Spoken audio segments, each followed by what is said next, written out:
Lors des tests hivernaux de 2020, la surprise fut de taille de voir sortir ce que l'on a surnommé la Mercedes Rose. La RP20 ressemblait comme deux gouttes d'eau à la Mercedes de 2019 et cela a commencé à poser des questions philosophiques sur le sport et engendrer une petite guerre au sein des équipes de la Formule 1.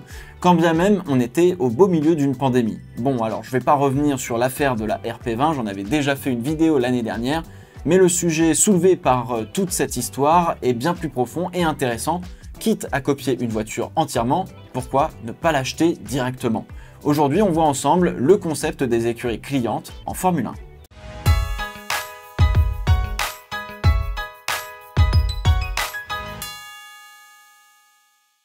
Acheter une voiture complète en Formule 1, ça n'est pas possible, c'est illégal. Chaque écurie est considérée comme étant un constructeur, c'est-à-dire que chaque écurie doit obligatoirement concevoir et fabriquer elle-même certaines pièces essentielles comme le châssis par exemple. Et comme la F1 est un sport et que l'on recherche la performance à travers du matériel, forcément on va s'inspirer des meilleurs et pas des moins bons. On copie généralement le premier de la classe et pas le dernier.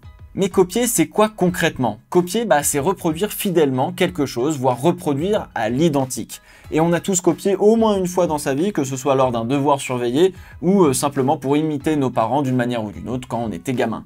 La copie en Formule 1 a toujours existé, je dirais même que cela fait partie de l'ADN de ce sport, mais comme pour beaucoup de choses dans la vie, tout est une question de nuance. Cela va de la simple petite ailette à l'aileron avant de reproduire une philosophie aérodynamique, ou alors carrément reprendre toute la bagnole. Si la Mercedes Rose avait été un pur échec et avait squatté le fond de la grille pendant toute l'année 2020, tout le monde aurait ri et personne n'aurait demandé de sanctions. En revanche, si cette RP20 avait pris carrément la deuxième place à Red Bull au constructeur, tout le monde aurait crié au scandale et on s'est retrouvé un petit peu entre les deux, on va pas se le cacher. La RP20 n'est pas la première voiture à avoir été copiée-collée ou extrêmement inspirée d'une voiture championne du monde. Sauber en 2004 par exemple avait à très peu de choses près la Ferrari F2003 GA de l'année précédente. Outre la livrée, la Toro Rosso et la Red Bull en 2008 sont exactement les mêmes avec un moteur différent et je ne vous parle pas de la Ligier et de la Benetton 95, l'une est championne du monde, l'autre bien derrière dans le peloton et pourtant ce sont exactement les mêmes avec un moteur différent à la base. En termes de philosophie, lorsque la Cooper T51 révolutionna le sport en étant la première F1 à moteur arrière, tout le monde l'a imité quelques mois après on va dire. Pareil pour le concept de la Lotus 79 à effet de sol. Mais alors, pourquoi tout le monde s'est énervé sur la RP20 l'année dernière d'un coup comme si c'était tout nouveau?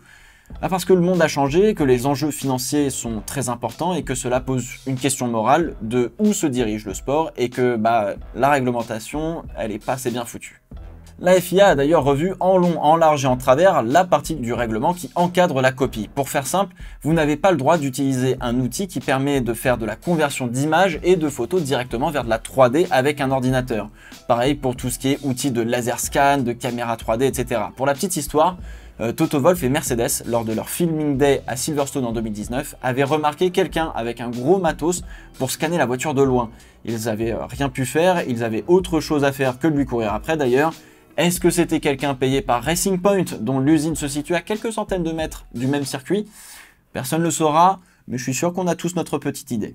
Ces techniques que je viens de vous décrire, c'est ce que l'on appelle de la reverse engineering, ou ingénierie inverse. On part d'un produit existant et par des techniques qui peuvent inclure de l'informatique et de la 3D, on le reproduit à l'identique. La FIA a aussi clarifié les dernières zones grises du règlement sur ce que l'on appelle les listed parts. Ce sont ces éléments que les équipes de Formule 1 doivent concevoir et produire elles-mêmes sans aucune assistance, ou alors avec certains fournisseurs, ce qui fait que toutes les écuries de Formule 1 sont des constructeurs.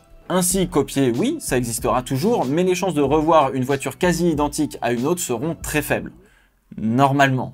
Je dis bien normalement. Mais alors, quitte à tout copier, pourquoi ne pas tout acheter directement? C'est moins emmerdant et ça doit probablement coûter largement moins cher. On arrive donc au concept des écuries clientes.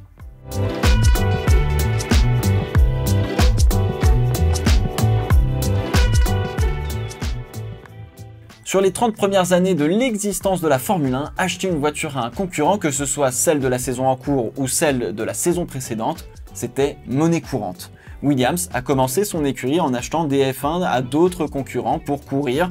C'est ce que l'on appelait à l'époque les privateers ou les écuries privées.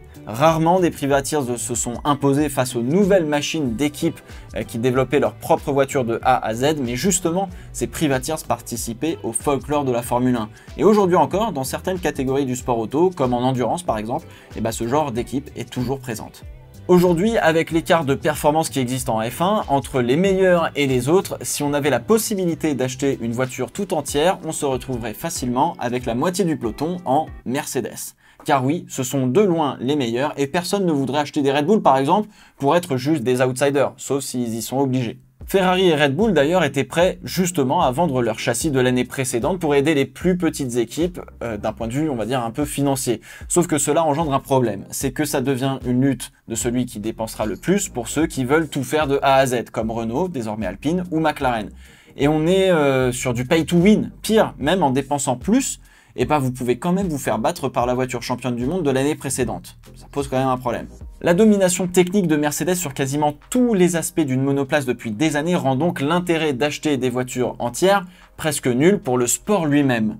Autant tout arrêter, on déclare Mercedes fournisseur officiel de la Formule 1 et on fait une formule monomodèle, comme c'est le cas en Formule 2, en Formule 3 ou en IndyCar et d'autres catégories, et ça devient juste un championnat de pilotes. Et ça serait probablement très cool, et on répondrait enfin facilement à la question dont on n'aura jamais la réponse, est-ce que Hamilton est champion seulement grâce à sa voiture?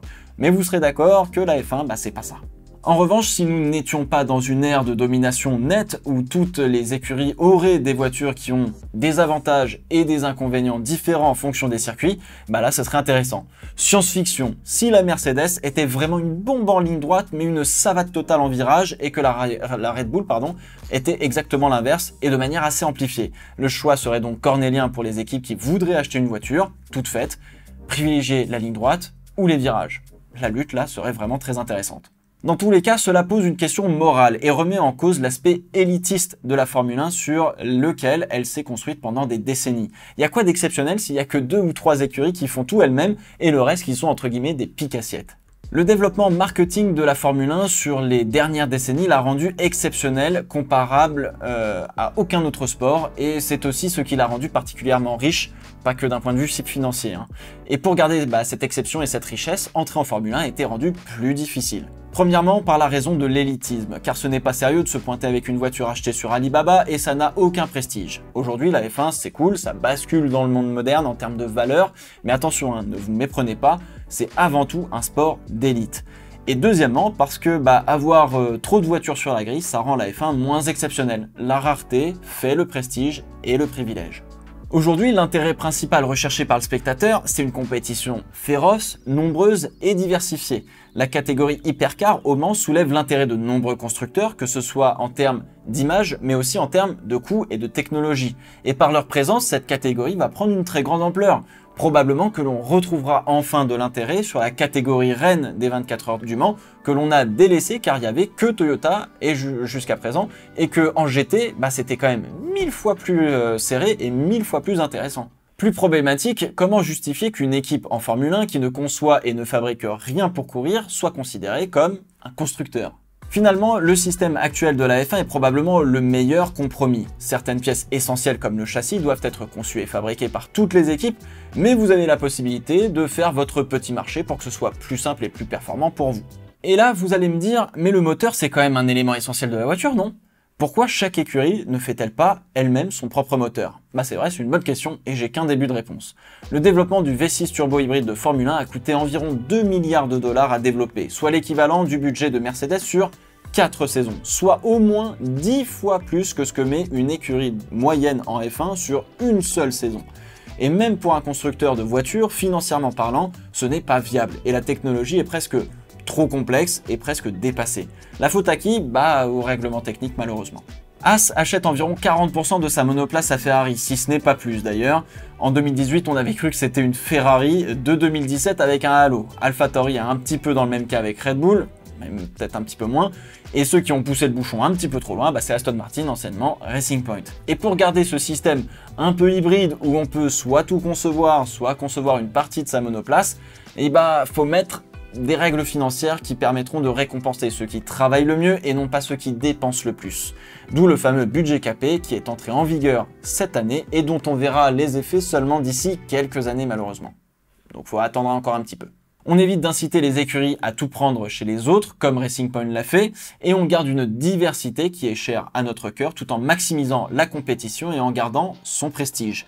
L'ADN évolue, ce n'est pas figé, et aujourd'hui, contrairement à hier, on n'achète pas une Formule 1, on la conçoit et on la fabrique.